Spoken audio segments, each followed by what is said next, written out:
मेरी उम्र 28 साल है, लेकिन लोग मुझे ऐसे देखते हैं जैसे कोई 20 साल की मासूम लड़की हो। शादी को 5 साल हो गए थे, पर मेरे पति को मैंने 3 साल पहले एक बीमारी में खो दिया। 3 साल से मुझे किसी ने छुआ तक नहीं है। गांव के सभी लोग, बूढ़े और जवान, मुझ पर लट्टू रहते हैं। सच कहूँ तो मुझे अंदर ही अंदर बहुत अच्छा लगता है, क्योंकि मैं भी एक औरत हूँ, मेरी भी ख्वाहिशें हैं। और हाँ, अगर आप लोग भी मुझसे बात करना चाहते हो तो मैंने मेरा नंबर इसी वीडियो में बताया है। तो पूरी कहानी सुनो, क्योंकि मेरा नंबर इसी कहानी में है। दोस्तों, आज मैं आपको अपनी और अपने जेठानी के भाई की एक कहानी सुनाने वाली हूँ। कहानी बहुत ही ज़्यादा मज़ेदार होने वाली है, जिसमें आपको बहुत मज़ा आएगा। तो कहानी पूरी सुनना और देखना मेरे और मेरे देवर के बीच आखिर क्या क्या हुआ। चलिए दोस्तों, शुरू करती हूँ। हेलो दोस्तों, सबसे पहले मैं आपसे रिक्वेस्ट करना चाहती हूँ कि वीडियो देखने के बाद सब्सक्राइब ज़रूर कर लीजिएगा। मैं इन वीडियोस को बनाने में बहुत मेहनत करती हूँ और इसी से मैं अपना खर्चा चलाती हूँ। जो भी सब्सक्राइब करेगा, मैं दुआ करती हूँ कि उसकी ज़िंदगी बहुत अच्छी, अमीर और खुशहाल हो। प्लीज़ प्लीज़ सब्सक्राइब कर लीजिएगा। हेलो दोस्तों, सबसे पहले तो दिल से शुक्रिया उन सब का जो मेरी आवाज़ सुनने के लिए रुकते हैं। मैं हूँ आपकी राधिका। घर में बस मैं, मेरी सास और मेरा देवर अजय। अजय मुझसे 6 साल छोटा है, यानी 22 का। कॉलेज ख़त्म करके गांव लौटा। अब दुकान चलाता है और कभी कभी खेत भी देखता है। मैं बताऊं अपनी सूरत के बारे में थोड़ा। लोग कहते हैं कि विधवा होकर भी मैं अब भी बहुत हसीन लगती हूँ। रंग साफ पर गुलाबी चमक वाला, आंखें काली गहरी सुरमा लगाती हूँ, बाल घने लंबे, कमर बारीक और हाँ, ऊपर नीचे दोनों तरफ भरपूर आकर्षण है जो ब्लाउज़ में अच्छा लगता है। घर में ज़्यादातर साड़ी ही पहनती हूँ, कभी कुर्ता पर, कभी लहंगा पर, ज़्यादातर साड़ी, क्योंकि सास कहती हैं बहू विधवा होकर भी घर की शान बनी रहे। अब बात करते हैं उसकी, अजय की। शुरू शुरू में तो वह बस एक शर्मीला लड़का लगता था। मेरे सामने आंखें नीची करके बात करता, जी भाभी, हाँ भाभी। पर धीरे धीरे कुछ बदलाव आने लगा। नहीं कि वो कुछ गलत करता, पर उसकी नज़रें मेरे चेहरे से ज़्यादा देर नहीं टिकती थी, नीचे सरक जाती थी। कभी मेरी गर्दन पर, कभी छाती की तरफ, कभी कमर पर। और जब मैं उसे देखती, वह झट से नज़र फेर लेता, चेहरा लाल हो जाता। मैं समझ गई थी कि उसके मन में कुछ चल रहा है, और सच कहूँ तो मेरे मन में भी कुछ उथल पुथल होने लगी थी। 3 साल हो गए थे किसी मर्द के स्पर्श को। मैं भी सोचती, हाय ये सूना शरीर, रात को अकेले लेटकर कभी कभी तन खिंच जाता। पर मैं खुद को रोकती, क्योंकि ये घर है, ये रिश्ता है, ये समाज है। एक शाम की बात है, मैं आंगन में चूल्हे पर रोटी सेंक रही थी। साड़ी का पल्लू हवा में उड़ रहा था। अजय दुकान से लौटा था, पसीने से तरबतर। वो सीधा मेरे पास आया और बोला, भाभी आज बहुत प्यास लगी है, पानी मिलेगा? मैंने मुड़कर उसे देखा। उसकी आंखें मेरे चेहरे पर थीं, लेकिन फिर धीरे धीरे नीचे गईं, जहाँ पल्लू थोड़ा सरक गया था। मैंने जानबूझकर पल्लू तुरंत नहीं ठीक किया, बस हल्के से मुस्कुराई और बोली, अंदर मटका में है, जा ले आ। वो अंदर गया, लेकिन लौटते वक्त फिर रुक गया। मेरे ठीक पीछे खड़ा हो गया। मैं रोटी सेंक रही थी, थोड़ा झुकी हुई, मेरी कमर खुली हुई थी। वह इतना करीब था कि उसकी सांस मेरी पीठ पर लग रही थी। भाभी आपका पल्लू, उसने धीरे से कहा। मैंने पीछे मुड़कर देखा। अरे हाँ, शुक्रिया। और मैंने धीरे धीरे पल्लू ठीक किया, जानबूझकर थोड़ा धीमा करके। उसकी आंखें मेरे हर मूवमेंट को फॉलो कर रही थीं। उस शाम के बाद उसकी हिम्मत थोड़ी बढ़ गई। वो मेरे पास ज़्यादा आने लगा। कभी बोलेगा, भाभी आज सब्ज़ी बहुत स्वादिष्ट बनी है, जैसे कोई बहुत चाहत से बनाई हो। मैं हंसकर कहती, अच्छा तो रोज़ चाहत से बना दूंगी। वो शर्मा कर चुप हो जाता। एक दिन दोपहर में मैं छत पर चढ़ी थी, कपड़े सुखा रही थी। गर्मी बहुत थी। मैंने साड़ी का पल्लू कमर में खोस लिया था ताकि काम आसान हो। ब्लाउज़ थोड़ा ऊपर चढ़ा हुआ था, पसीने से पेट चमक रहा था। अजय नीचे से आवाज़ लगाई, भाभी ऊपर क्या कर रही हो?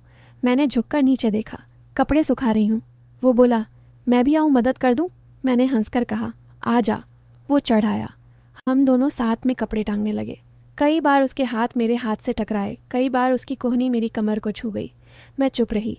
एक भारी बाल्टी थी, पानी से भरी। हम दोनों ने मिलकर उठाने की कोशिश की। मैं आगे थी, वो पीछे। उठाते वक्त उसका पूरा शरीर मेरे पीछे सट गया। मैंने महसूस किया उसकी सख्ती मेरी निचली कमर पर। एक पल के लिए दोनों रुक गए। मैंने धीरे से कहा, अजय। संभल के वो हड़बड़ा गया। सॉरी भाभी, बाल्टी भारी थी, मैंने कुछ नहीं कहा, बस। मुस्कुराई और काम में लग गई। पर उस दिन के बाद वो स्पर्श मेरे दिमाग में बार बार आने लगा। धीरे धीरे बातें घरेलू होने लगी। वो मेरे साथ रसोई में खड़ा होकर बात करने लगा। कभी मेरी सब्जी पूछता, कभी मेरी मदद करता, कभी मेरे बालों से पत्ता निकाल देता। एक शाम मैंने उसे कहा, अजय तू शादी कब करेगा? इतना बड़ा हो गया है। वो मेरी तरफ देखकर बोला, भाभी अभी दिल नहीं लगता किसी में। मैंने पूछा, क्यों, कोई पसंद नहीं आई? वो मेरी आंखों में देखकर बोला, पसंद तो बहुत पहले हो गई थी, पर वह किसी और की हो चुकी थी। मेरा दिल ज़ोर से धड़का। मैं समझ गई वो किसकी बात कर रहा है, पर मैंने कुछ नहीं कहा, बस मुस्कुराई और रसोई में चली गई। अगले कुछ महीने ऐसे ही बीते। वो मेरे पास आता, मैं उसे थोड़ा इशारा देती। वो और करीब आता, मैं थोड़ा पीछे हटती। खेल चलता रहा। पर एक दिन मामला थोड़ा आगे बढ़ा। सास किसी मेले में 3 दिन के लिए गई थी। घर में सिर्फ मैं और अजय। रात के करीब 9:30 बजे मैंने खाना बनाया था। आलू की सब्जी, दाल, रोटी। हम दोनों छोटी सी चारपाई पर ही बैठकर खा रहे थे। जगह कम थी। वो मेरे ठीक सामने बैठा था। खाना खाते खाते उसने अचानक कहा, भाभी आपकी बनाई चीज़ें बहुत लाजवाब होती हैं। मैंने हंसकर कहा, बस यही सुनना अच्छा लगता है।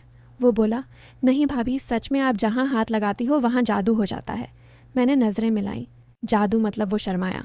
मतलब आपकी हर चीज़ में कुछ अलग है। मैंने हल्के से पल्लू ठीक किया, जानबूझकर थोड़ा नीचे। अच्छा तो फिर रोज़ देख लिया कर। कौन मना कर रहा है? उसका चेहरा लाल हो गया। वो चुपचाप खाना खाने लगा। खाना ख़त्म होने के बाद मैं बर्तन धोने लगी। वो मेरे पीछे आ खड़ा हुआ। भाभी मैं मदद कर दूँ? नहीं, तू जा, सो जा। पर वो नहीं गया, मेरे ठीक पीछे खड़ा रहा। मैं झुकी हुई थी। पानी के छींटे मेरे ब्लाउज़ पर लग रहे थे। पल्लू गीला होकर चिपक गया। वो धीरे से बोला, भाभी आप बहुत हसीन लग रही हो। मैंने बिना मुड़े कहा, अभी? हाँ। मैं मुड़ी। उसकी आंखों में वो चाहत साफ दिख रही थी। मैंने धीरे से कहा, अजय ये सब ठीक नहीं है। वो बोला, मैं जानता हूँ भाभी, पर मैं क्या करूँ? मैं खुद को काबू नहीं कर पा रहा। मैं चुप रही। फिर चुप बोली, अगर मैं कहूँ कि मैं भी थोड़ा महसूस करती हूँ, तो उसकी आंखें चमक उठीं। सच में भाभी, मैंने सिर हिलाया। पर हम ऐसा कुछ नहीं करेंगे जो गलत हो, समझे? वो उदास हुआ, पर बोला, जी भाभी जैसा आप कहें। उस रात हम बस छत पर तारे देखते रहे, हाथ नहीं छुए, सिर्फ पास बैठे रहे। पर वो मौन बहुत कुछ कह रहा था। अगले कई महीने ऐसे ही बीते। धीरे धीरे वो मेरे लिए और ज़रूरी हो गया, मैं उसके लिए। पर हमने कभी एक लाइन भी नहीं पार की। फिर एक दिन मैंने फ़ैसला किया। मैंने उसे बुलाया, अजय मैं तेरी शादी की बात सोच रही हूँ। वो चौंक गया। भाभी? हाँ, तुझे एक अच्छी बहू लानी है। मैं तेरी भाभी रहूँगी हमेशा। वो रो पड़ा, बहुत रोया। भाभी आप मेरी दुनिया हो, मैं आपसे अलग नहीं रह सकता। मैंने उसके सिर पर हाथ रखा। मैं भी तेरे बिना अधूरी हूँ, पर यह रिश्ता पवित्र रहेगा। मैं तेरी बहन जैसी, दोस्त जैसी, माँ जैसी रहूँगी। वो रोता रहा। फिर मैंने उसकी शादी तय की। लड़की का नाम था प्रिया। बहुत अच्छी, पढ़ी लिखी, मीठी स्वभाव वाली। शादी की तैयारियां हुई।